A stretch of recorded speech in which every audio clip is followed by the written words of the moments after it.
For decades, we've been told to slam our stems, tuck our heads, roll our shoulders, and bend our elbows. Basically, if it looks fast, it is fast. Or is it? Say you adopt the most aerodynamic position possible on a road bike, hands on the hoods with your elbows bent 90 degrees. Compared to a standard hands on the hoods position, it's on average 14% more aerodynamic. Now with this super aerodynamic position, you are going to be going much faster, right? Yes, but no. You see, how long can you actually hold this position for? 1 minute? 5 minutes? 10 minutes if you're really strong?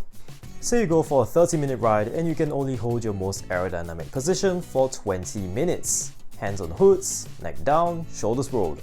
And for the other 10 minutes, you're resting your arms and your neck and you're basically just chilling on the tops like an absolute parachute. Versus, throughout the whole 30-minute ride, you're in the drops position, which to hold for 30 minutes isn't actually all that hard. Now I did some calculations and at 300 watts, if you're in the drops position for the entire 30 minutes, you'll be able to cover 18 kilometers. Versus a super aerodynamic position for 20 minutes followed by a resting position for 10 minutes will cover 18.33 kilometers. Now at 200 watts, the drops position will be able to cover 15.63 kilometers, while the aero position for 20 minutes combined with the parachute position for 10 minutes will result in a total distance of 15.95 kilometers. So only a difference of 320 meters.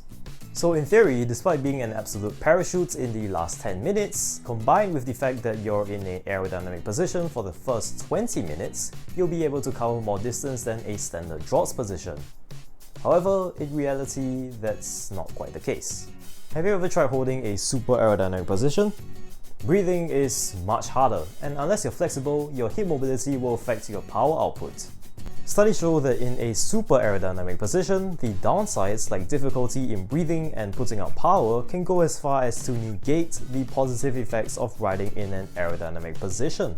And that's if you can even sustain a relatively high power while in an aerodynamic position. Professionals can do so as they spend countless hours off the bike working on their mobility in order to allow them to do so. Another method that people use to get more aero is to slam their stem, which I clearly didn't do because I don't want a broken back. But this brings about its own problems.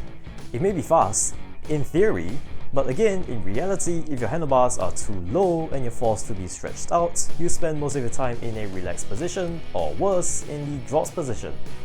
But even worse than that are the potential injuries that could come from being too far stretched out, like back injuries, neck injuries, shoulder injuries, everywhere, which in turn will require time off the bike, which in turn will make you slower. So you decide. So it seems that at the end of the day, being as aerodynamic as possible doesn't always equate to being as fast as possible. Speaking of being fast, check out this video here to see my bike setup, which allows me to get as comfortable and as fast as I can. And check out this video here if you want to hear my thoughts on why I chose a cheap Chinese AliExpress Sensor Empire group set. But that's all for today's video guys, I'll see you guys next time. Good night everybody.